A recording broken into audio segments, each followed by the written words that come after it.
Kemarin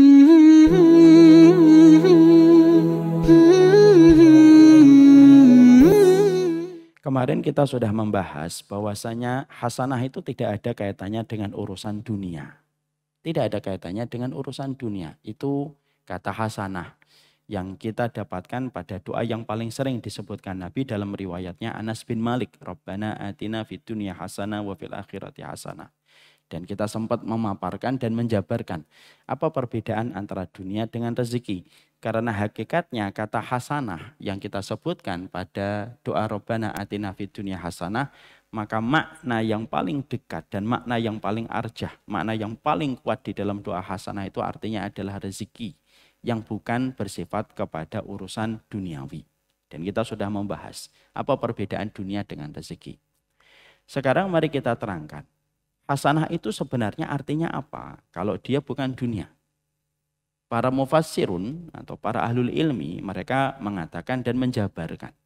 Sesungguhnya Mujahid, salah satu ulama di kalangan tabi'in, maka beliau mengatakan kata hasanah ketika kita minta kepada Allah, berdoa kepada Allah dengan kata Rabbana atina fid dunya hasanah, tidak ada makna yang paling kuat yang dipahami oleh para sahabat ketika mereka mendapatkan doa ini dari Allah disampaikan oleh Rasulullah. Maka tidak ada makna yang paling kuat dari hasanah kecuali hasanah yang pertama dari Rabbana atina fid dunya hasanah. Karena hasanah pada doa ini disebutkan 2 kali. Hasanah yang pertama itu tidak ada maknanya kecuali adalah al-ilmu wal amal. Yaitu adalah ilmu dengan amal. Ini merupakan hasanah, Pak. Jadi jangan pernah mengartikan bahwasanya hasanah terletak kepada finansial dan ekonomi yang kita miliki. Karena Allah sudah mengingatkan kita. Tegas di dalam surat Al-Fajr. Fa'amal insanu idza mabtalahu rabbuhu fa'akramahu wa na'amahu fayaqulu rabbi akraman. Manusia itu kalau diberikan nikmat, diberikan kelapangan, mereka cepat mengatakan rabbi akraman. Sesungguhnya Allah memuliakan saya. Cinta sama saya. Kan kadang-kadang kita terjebak kepada narasi yang semacam itu. Kadang-kadang kita duduk di depan rumah kita, melihat rumah kita, mobil kita, dan apa yang kita miliki. Lalu kita langsung membuat narasi, kesimpulan pada hidup kita. Allah itu sayang sama kita, makanya Allah berikan ini. Allah sudah ngingetin itu. Gaya berpikir semacam ini disebutkan pada ayat yang ke-15 surat Al-Fajr. Tetapi ketika ada manusia diberikan kesempitan, faqadara alaihi rizquhu fayaqulu rabbi ahanan. Kalau diberikan kesempitan rezeki langsung dia berkata, Allah sedang membenci dan menguji saya, menghinakan saya. Dan Allah mengingatkan, kala, tidak kayak gitu. Kelapangan itu bukan tanda ridho, tidak selalu tanda ridho. Kesempitan bukan selalu tanda kebencian dan kehinaan yang datang dari Allah. Dan Allah sudah mengingatkan itu. Maka ketika kita tahu kelapangan rezeki bukan tanda, kelapangan dunia bukan tanda Allah ridho, dan kesempitan dunia bukan tanda Allah menghinakan kita, sekarang makna kebaikan itu apa? Maka dikatakan oleh Imam Mujahid, yaitu yang pertama dan yang kedua. Maknanya itu adalah ilmu dengan amal. Sekarang mari kita bedah, Pak. Kenapa keutamaan ilmu begitu besar sampai dia merupakan makna yang paling kuat dan makna yang paling arjah ketika kata hasanah itu kita sebutkan. Jadi nanti kalau kita berdoa Rabbana atina fid dunya hasanah, yang harus hadir di pikiran kita, yang harus hadir pada kehidupan jiwa kita itu adalah ilmu yang sebenarnya kita butuhkan. Nah, sekarang kita bahas sebesar apa sih kebutuhan kita kepada ilmu dan sebesar apa keutamaan yang dimiliki sama ilmu sampai kita mendapati Nabi senantiasa berdoa supaya diberikan ilmu dan amal. Sebagaimana doa Rabbana atina merupakan doa yang paling sering disebutkan Nabi Shallallahu Alaihi Wasallam. Maka di dalam berbagai macam kitab kita akan mengetahui. Sekarang mari kita bedah dulu. Apa sih keutamaan ilmu, Pak? Sampai Allah itu menjadikan orang yang Allah cintai, difahamkan dia tentang ilmu. Karena Allah itu kalau sudah senang sama manusia, maka cara pertama Allah memperlakukan manusia itu difahamkan dia tentang urusan-urusan akhiratnya dan urusan agamanya. Yang Allah tidak pernah melakukan itu kepada orang yang Allah belum cintai. Jadi itu merupakan yang pertama. Kenapa Allah memberikan ilmu kepada kita ketika Allah itu memberikan kebaikan pada kehidupan kita? Yang pertama, karena sesungguhnya ilmu akan memberikan kepada kita furqan. Furqan itu pembeda antara yang hak dengan yang batil. kehidupan kita yang sangat kita butuhkan lebih besar daripada kebutuhan kita kepada makan dan minum itu kebutuhan ilmu yang membentuk furqan, Pak. Furqan itu salah satu sifat mulia, salah satu sifat keimanan. Di mana setiap mukmin dituntut untuk memiliki sifat furqan. Furqan itu mampu membedakan yang hak dengan yang batil, mampu membedakan mana yang salah dan mana yang salah dan mana yang benar ketika dia memiliki ilmu. Ilmu akan memberikan basirah, cara dia melihat sesuatu dan cara dia memilih mana yang benar dengan mana yang salah. Dan itu tidak akan didapatkan seseorang kalau hanya dia memiliki harta. Ada orang yang memiliki harta lapang tapi tidak memiliki sifat furqan pada kehidupan mereka. Ketiadaan furqan pada kehidupan kita menyebabkan rusaknya kehidupan dunia dan menyebabkan rusaknya kehidupan akhirat manusia. Mari kita ambil sebuah contoh, Pak. Kita ambil contoh dari kisahnya para salaf dan kisah hari ini. Kita ini sangat membutuhkan ilmu untuk menjadi furqan. Salah satu kisah untuk menerangkan tentang ini saya ambilkan dari beberapa kisah. Satu, dari kisah yang pernah terjadi kepada Imam Abu Hanifah. Imam Abu Hanifah pernah melihat ada seseorang mencuri pohon di pekarangan seseorang dari kejauhan. Dia menjatuhkan pohon itu buah-buahnya. Imam Abu Hanifah dari kejauhan sudah melihat. Imam Abu Hanifah seorang alim, Pak. Jiwa amar ma'ruf nahi mungkarnya itu besar. Jadi orang itu semakin alim, semakin besar jiwa amar ma'ruf nahi mungkarnya itu gede. Karena mereka memiliki rasa cemburu kalau peraturan Allah itu dilanggar. Imam Abu Hanifah melihat fulan, loh dia ngambil mencuri pohon, mencuri buah.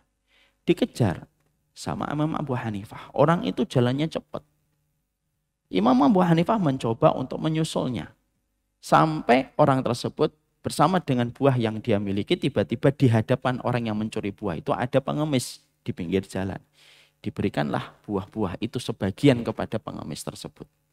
Setelah itu jalan lagi.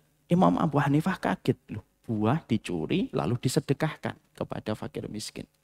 Lalu akhirnya dikejar lagi sama Imam Abu Hanifah. Lalu akhirnya kedapatan. Akhirnya Imam Abu Hanifah mampu menyusul pencuri buah yang baru saja bersedekah. Perhatikan dialog antara Imam Abu Hanifah dengan pencuri buah. Lima syarakta hadhihi samarat. Kamu nih gimana? Kamu mencuri buah. Haram. Nggak boleh kamu mencuri buah walaupun itu buah. Tapi itu bukan hakmu. Lalu orang ini yang mencuri buah ini kemudian berkata, jangan memvonis saya dulu. Tenang, tenang. Dia tidak sadar kalau beliau berhadapan dengan Imam Abu Hanifah, Pak. Imam Abu Hanifah itu kekuatan penjelasan dan bayannya itu luar biasa. Makanya sampai para ulama itu berkata, kalau Imam Abu Hanifah sudah berkata, gunung ini emas, orang akan percaya kalau gunung itu emas. Karena saking kuatnya hujah yang beliau miliki. Dengan menggunakan kias. Imam Abu Hanifah itu menggunakan kias, Pak. Kias itu analogi. Kenapa beliau tidak banyak menggunakan dalil, Ustaz? Karena beliau tinggalnya jauh dari Mekah dan Madinah. Beliau tinggalnya di Kufah dan Basrah. Yang pada saat itu banyak sekali pemalsu hadis. Itu tentang biografi sedikit tentang Imam Abu Hanifah. Lalu dia berkata, kenapa kamu mencuri buah? Lalu orang ini berkata, jangan buru-buru salahin saya. Kan tadi kamu tahu kan, kamu lihat saya kan. Saya tadi menginfakkan dan mensedekahkan buah itu. Dan kamu tahu nggak, orang kalau infak berapa kali dilipat gandakan? 10 kali sampai 700 kali lipat. Berarti kalau saya tadi menginfakkan buah saya, berarti 10 saya sudah dapat pahala. Dikurangi dengan mencuri saya, 10 kurangi 1. Masih ada 9. Jadi saya mencuri itu untuk tujuan baik. Jadi jangan disalahin saya. Alamat tukhti'uni, kenapa kamu salahin saya? Kamu enggak tahu ya keutamaan sedekah itu ya. Kalau kita mungkin mendengar itu Pak, mungkin bingung juga menjawabnya. Tapi seorang Imam Abu Hanifah ketika beliau mendapati perkataan itu mudah bagi Imam Abu Hanifah untuk menjawab. Lalu berkata Imam Abu Hanifah kepada pencuri buah ini. Mengatakan salah satu hadis yang disampaikan Nabi. Innallaha thayyibun wa la yaqbalu illa thayyiban. Allah itu baik dan tidak menerima kecuali datang yang baik. Sedekahmu ketika kamu petik buah dari cara yang haram. Maka tidak ada hajat bagi Allah untuk menerima apa yang kamu sedekahkan. Cara menjawab Imam Abu Hanifah ini Pak. Kalau tidak dengan ilmu tidak bisa menjawab. Dan kita mendapati pencuri pada saat itu saja sudah memiliki dalil, Pak. Pencuri punya dalil, Pak. Jadi seutama-utamanya zaman salaf itu, pencurinya aja punya dalil. Kalau sekarang kan pencuri nggak betul dalil, Pak. Nggak ngerti tentang hujjah. Pencuri pada saat itu punya dalil. Dan Imam Abu Hanifah lalu memberikan keterangan yang menjadi petunjuk. Sekaligus menjadi obat dari kegetiran kebodohan yang dimiliki sama pencuri itu. Tapi lihat, fenomena pencuri ini dari narasi yang dia miliki sampai sekarang masih ada. Masih, Pak. Banyak koruptor yang terkadang terkedan sosial. Maaf ya. Banyak koruptor yang terkesan orang di sekitarnya itu terkesan ini sosialnya bagus. Karena memang banyak koruptor itu mereka memiliki sebuah narasi. Oh nanti kalau saya korupsi, 50%-nya saya sumbangkan ke yatim piatu. Innal hasanati yudhibnas sayyi'at. Kebaikan itu menghapuskan keburukan. Jadi kebaikan yang dia infakkan itu akan menghapuskan keburukan ketika korupsi. Diambilnya separuh. Separuhnya untuk masjid, untuk fakir miskin, untuk janda. Tanpa dia menyadari bahwasanya Allah itu tidak menerima kecuali yang baik. Hal semacam ini kan kalau kita tidak memiliki ilmu yang menjadi furqan pada kehidupan kita, maka akan rusak, Pak. Barometer kita dan kompas kehidupan kita akan rusak kalau kita tidak mendapatkan ilmu. Makanya betul, Allah itu kalau senang sama kita, caranya Allah ketika senang kepada manusia, difahamkan dia. Dari kebodohan menjadi kemengertian. Dari tidak tahu menjadi tahu. Dan itulah yang Allah berikan pada kehidupan manusia ketika Allah itu ingin memberikan kebaikan untuk kita, Pak. Jadi maaf kalau kita ingin mendiagnosa, karena kan kita harus general check up nih. Keridhaan Allah dalam kehidupan kita sebagaimana kita sering general check up untuk kesehatan kita. Kalau kita pemahaman agamanya tidak nambah-nambah, kok berkutat hanya di situ-situ saja. Masalah tilawah Qur'annya, masalah makhrajnya, masalah hukumnya, masalah tafsirnya, tidak ada sebuah grafik peningkatan. Kalau kita melihat itu saja dengan general check up pengetahuan kita tentang urusan akhirat tidak bertambah, stuck kita dan tidak mengalami signifikan sebuah kemajuan, fix dan confirm. Berarti kita belum diridhoi oleh Allah. Dan Allah belum memberikan kepada kita kebaikan. Ya. Makanya Allah menyampaikan di dalam salah satu riwayat yang sahih. Ya, Allah menyampaikan, Allah itu kalau senang kepada seorang hamba, maka Allah fahamkan dia tentang agama. Dan hari ini Pak kuat sekali narasi. Dan Rasulullah pun menyampaikan dalam satu riwayat yang sahih dari Ibnu Majah.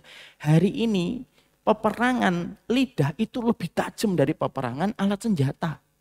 Karena apa? Banyak orang membuat narasi-narasi yang membuat kita bingung, Pak. Kalau kita tidak punya pegangan yang bernama ilmu yang menjadi standar keselamatan kita, rusak. Dan berapa banyak orang yang diberikan kelapangan finansial tetapi rusak di dalam urusan keselamatan agamanya ketika dia tidak memahami ilmu. Saya akan sampaikan betapa kuatnya narasi-narasi yang bisa menjadikan kita kebingungan untuk menentukan arah di mana kita harus memilih. Pada zaman Rasul saja. Bapak tahu dan Ibu mengerti, pada zaman Nabi kekuatan narasi itu sudah luar biasa. Ketika syariat penyembelihan diturunkan oleh Allah kepada Nabi Muhammad dan para sahabat, maka pada saat itu ketika penyembelihan itu menjadi syarat untuk bisa memakan makanan, lalu diharamkannya bangkai di dalam surat Al-Maidah, perhatikan. Orang musyrik, lalu mereka datang kepada para sahabat. Perhatikan dialognya. Orang musyrik berkata, emang betul kalian mengharamkan bangkai? Betul, bala. Ya, kami mengharamkan bangkai. Emang betul kalian menghalalkan sembelihan tangan kalian? Ya, kami menghalalkan sembelihan binatang halal kami. Lalu orang-orang musyrik lalu membuat narasi untuk membuat ragu. Berkatalah orang musyrik kepada para sahabat pada saat itu, lucu, kalian itu aneh. Bangkai yang mematikan Allah, kalian haramkan. Hewan sembelihan, kalian sembelih dengan tangan kalian. Kalian halalkan. Sejak kapan tangan kalian lebih suci dan lebih agung daripada perbuatan Allah ketika mematikan binatang? Kenapa kalian matikan? Padahal binatang bangkai itu yang mematikan siapa? Yang mematikan Allah. Sembelihan itu yang mematikan tangan kalian. Dan sejak kapan tangan kalian itu lebih agung dan lebih suci daripada perbuatan yang Allah perbuat ketika mematikan hewan? Hampir-hampir Pak, para sahabat pada saat itu hampir kembali menghalalkan bangkai. Karena kuatnya narasi yang disampaikan pada saat itu. Itu 1400 tahun yang lalu sudah sekuat itu narasi. Sampai Allah turunkan itu ayat di dalam surat Al-An'am, wala ta'kulu mimma lam yudhkar ismallahi alaihi wa innahu lafisq. Jangan sekali-kali makan binatang yang tidak disembelih nama Allah itu. Lalu diterangkan wa innasyayatina la yuhuna ila awliyaihim liyujadilukum wa in ata'tumuhum innakum la musyrikun. Maka Allah sampai mengatakan, kalau kamu sampai mentaati kembali apa yang dibisikkan oleh orang musyrik ketika menghalalkan bangkai, lalu kalian kembali halalkan bangkai, maka kalian akan terjatuh kepada perbuatan yang menyerupai dengan orang-orang musyrik. Dan itu hampir-hampir membuat orang-orang musyrik itu hampir-hampir membuat orang-orang musyrik itu memperdaya orang yang beriman ketika mereka hampir kembali menghalalkan bangkai. Itu 1400 tahun yang lalu Pak, ketika belum nampak zaman fitnah. Apalagi ketika kita pada hari ini. Disinilah kita paham. Kenapa kekuatan ilmu menjadi indikator Allah itu mencintai kita dan tanda hasanah itu adalah ilmu. Karena ilmu akan membentuk kepada kita sebuah furqan. Orang itu akan mendapatkan furqan. Karena kita kalau tidak mendapatkan ilmu, kita akan susah membedakan dukun atau tidak dukun, susah. Berapa banyak orang yang terjebak kepada ritual-ritual yang salah ketika mereka melihat gamis, melihat sorban seseorang lalu berkata ini yang syar'i, padahal itu bukan syar'i.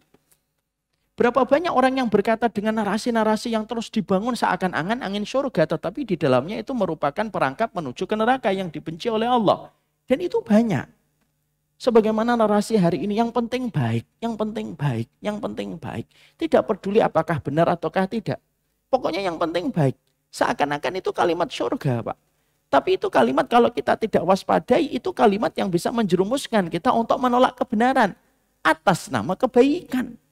Padahal baik membutuhkan yang benar. Dan itulah yang menjadikan kita akhirnya paham. Ilmu itu sesuai dengan apa yang disampaikan Nabi itu luar biasa. Itu menjadi kebaikan pada kehidupan kita. Makanya mintalah terus kepada Allah hasanah supaya kita diberikan apa yang kita dapatkan. Itu betul-betul terjaga dari sesuatu yang salah dan terjaga dari sesuatu yang batil.